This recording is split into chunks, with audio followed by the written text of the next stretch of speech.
नमस्कार, प्रणाम। आज फिर एक बड़ी खबर लेकर आ गए हैं।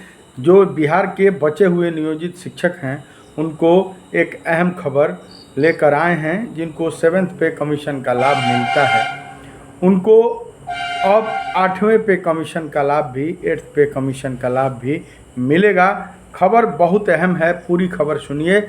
और अगर अब तक इस चैनल को सब्सक्राइब नहीं किए हैं तो सब्सक्राइब कर लीजिए। चलिए बिना देर किए आपको शुरू करते हैं। यह खबर जो दिखाते हैं, खबर आई हुई है कि 1 जनवरी 2026 से अब 8वें पे कमीशन का लाभ मिलेगा। वहीं खबर जो सामने आ रही है, बताया जा रहा है कि 1 जनवरी 2026 से केंद्र में लागू होगा नया वेतनमान। सिफारिशें इसी साल मिलने की संभावना है। बताया जा रहा है कि सरकारी सैलरी 38%, पेंशन 34% बढ़ेगी। बताया जा रहा है कि 1,15,00,000 केंद्रीय कर्मचारी और पेंशनर को फ़ायदा होने वाला है।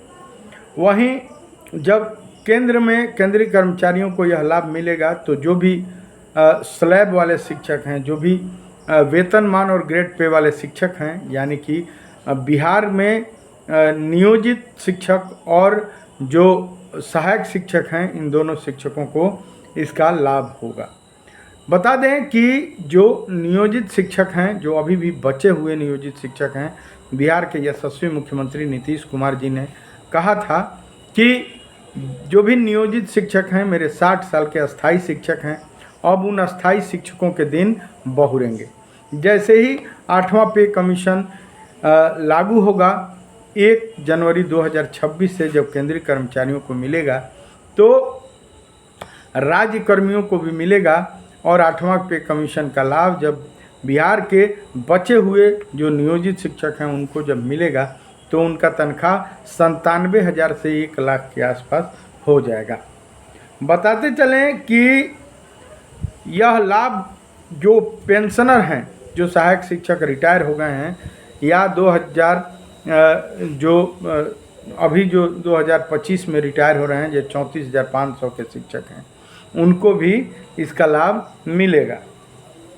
बताया जा रहा है कि न्यूनतम वेतन 18,000 से बढ़कर 46,000 होने की बात सामने आ रही है कि जिनकी सैलरी अगर 18,000 है तो वह बढ़कर 46,000 हो जाएगा।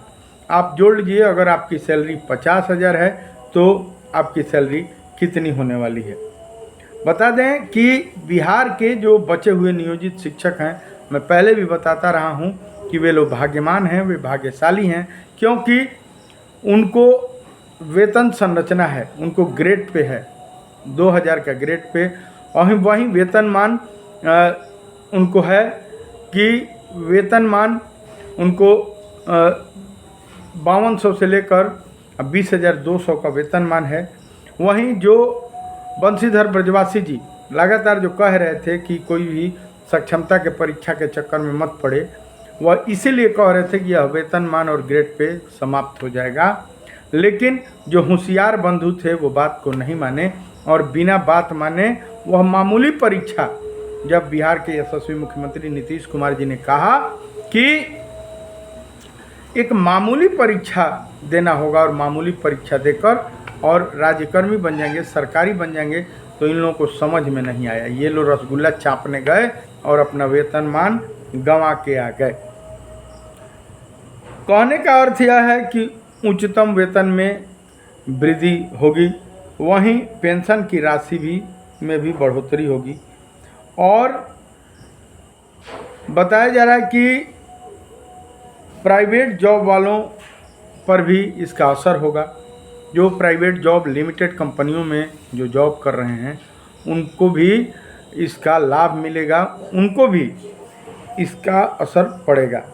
फिर आपको बताते चलें कि सरकारी सैलरी 38% और पेंशन 34% बढ़ेगा, जिसको लेकर जो भी बिहार के नियोजित शिक्षक बचे हुए हैं उन लोगों में खुशखबरी, उन लोगों में खुशी की लहर दौड़ गई है।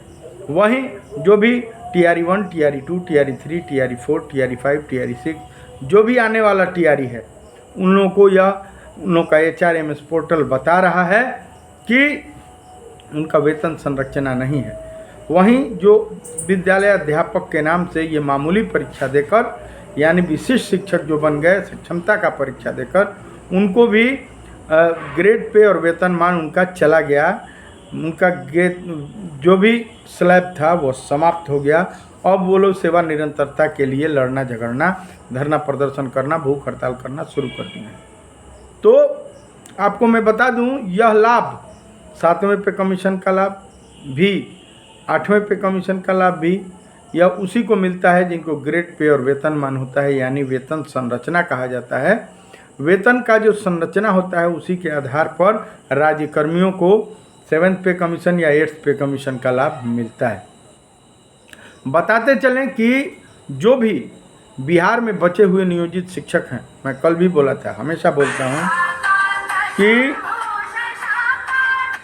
ये लोग फायदा में हैं और इनकी माता जी के द्वारा खर्च युतिया किया गया है। हमेशा इनके परिवार वाले लोग इनके लिए हमेशा दुआएं करते हैं, जिसके वजह से ये बचे हुए हैं। और जो बचे हुए हैं वो धन्य हैं, वो भाग्यमान हैं। वहीं बता दें कि जो विशिष्ट शिक्षक बन गए हैं या जो प्रधान शिक्षक बन गए हैं या जो बीपीएससी टीआरई 1, टीआरई 2, टीआरई 3 वाले शिक्षक हैं, उनके बारे में खुलेआम सदन में, विधानसभा में, विधान परिषद में बिहार के शिक्षा मंत्री सुनील कुमार जी, यशस्वी सुनील कुमार जी ने कहा था कि 7th पे कमीशन के बाद ये पद सृजित हुए हैं, इस वजह से इनको 7th पे कमीशन का लाभ नहीं मिलेगा। वहीं उन्होंने बाद में यह भी कहा कि जब 7th पे कमीशन का लाभ नहीं मिलेगा तो उनको 8th पे कमीशन का लाभ भी नहीं मिलेगा, नहीं दिया जाएगा। अब बात आपको खुलेआम समझ में आ गई। देखिए, अभी जो खबर आ रही है कि जो बचे हुए नियोजित शिक्षक हैं या जो सहायक शिक्षक हैं या जो 34,500 वाले बचे हुए हैं या 94 बैच के जो बीपीएससी ओरिजिनल शिक्षक हैं, उनको यह लाभ मिलेगा, क्योंकि उनको वेतन संरचना है। और वेतन संरचना जिसको भी होता है वह उसको यह लाभ मिलता है। फिर आपको बता दें कि 1 जनवरी 2026 से 8वां पे कमीशन केंद्रीय कर्मचारियों को लागू होगा। और जैसे ही केंद्रीय कर्मचारियों को लागू होगा वैसे ही वेतन संरचना वाले जो भी बिहार के नियोजित शिक्षक हैं, जो भी बिहार के नियमित शिक्षक हैं, सहायक शिक्षक जिनको बोला जाता है, या जो भी बिहार के 34,500 वाले शिक्षक हैं, जो भी बिहार के 94 बैच के बीपीएससी शिक्षक हैं, उनको 8वें पे कमीशन का लाभ मिलेगा और पीछे से उनको एरियर भी जोड़कर मिलेगा। वहीं जो 20 साल, 18 साल, 22 साल से जो नौकरी कर रहे हैं उनको ग्रेचुइटी का भी लाभ मिलेगा। तो आप धन्य हैं, नियोजित अगर बने हुए हैं। जो भी विशिष्ट बन गए या टीआरई 1, टीआरई 2, टीआरई 3 में चले गए या अभी जो प्रधान शिक्षक बन गए, वो लोग अपना अस्तित्व गंवा दिए, अपना इतना दिन का 18 साल, 20 साल, 22 साल का ग्रेचुइटी गंवा दिए, वहीं वेतनमान गंवा दिए। उन्होंने नियमावली को अच्छे से नहीं पढ़ा, अब हाय तौबा मचाए हुए हैं, अपने घर में ही झगड़ा कर रहे हैं, अपने परिवार से उलझ रहे हैं, अपने दोस्तों मित्रों से उलझ रहे हैं कि हम लोग क्या कर दिए, हम लोग क्या कर दिए। इसीलिए बिना विचारे जो करे सो पाछे पछताए, काम बिगाड़ो आपनो जग में होत हंसाए। कहा गया है कहीं भी आग लगे तो लपक के टपक के उसमें कूद नहीं जाना चाहिए, समझना चाहिए। देखिए, 1 जनवरी 2025 से लेकर 7 जनवरी 2025 तक इन्होंने नया नौकरी ज्वाइन किया।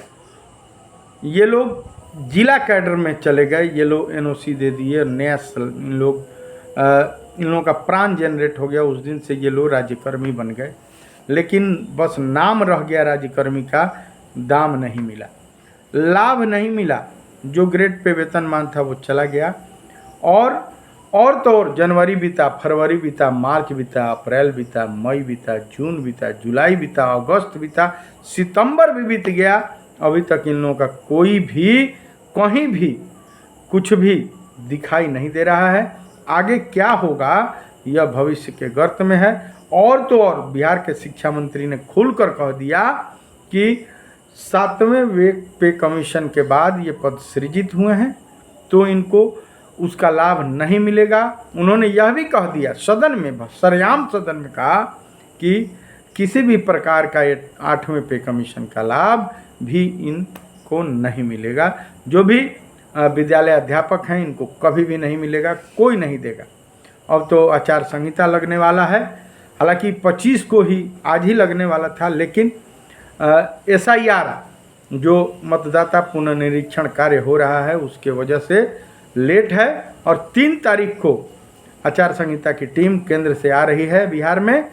विधानसभा चुनाव को लेकर हो सकता है कि 4 या 5 तारीख को आचार संहिता लग जाए। पहले पूर्व में जितने विधानसभा या लोकसभा चुनाव हुए हैं उसमें 3-3 महीना पहले आचार संहिता लगता था। तो अब क्या होगा, अब का लदवये व्यापारी कहा गया है कि अब का लदवये व्यापारी, तो अब क्या मिलेगा जब अब तक नहीं मिला। निरंतरता फलाना ढिमका का जो आवाज़ उठ रहा था वो सब गलत बात है। तो चलिए बने रहिए। मुझे जैसे प्रवीण मिश्रा बुलबुल को आप प्रेम दे रहे हैं, आशीर्वाद दे रहे हैं, इतना इस चैनल को शेयर कर रहे हैं, सभी जो भी नियोजित भाई हैं ज़्यादा से ज़्यादा लोगों तक पहुंचाइए। आपको फिर बता दें चलते चलते कि 1 जनवरी 2026 से आपको विशेष लाभ होने वाला है। आप 8वें पे कमीशन का लाभ पाने वाले हैं। 1 लाख रुपया के आसपास आपका तनख्वाह हो जाएगा। अगर बच गए, नियोजित शिक्षक रह गए तब, अगर नहीं बचे चले गए तो अपना सब गंवा दिए और ग्रेचुइटी भी गंवा दी। चलिए बने रहिए, शेयर कीजिए, सब्सक्राइब कीजिए। हमारे गीत संगीत को T series web music company, बड़े बड़े कैसेट कंपनी से सुनिए और प्यार दीजिए, आशीर्वाद दीजिए। धन्यवाद।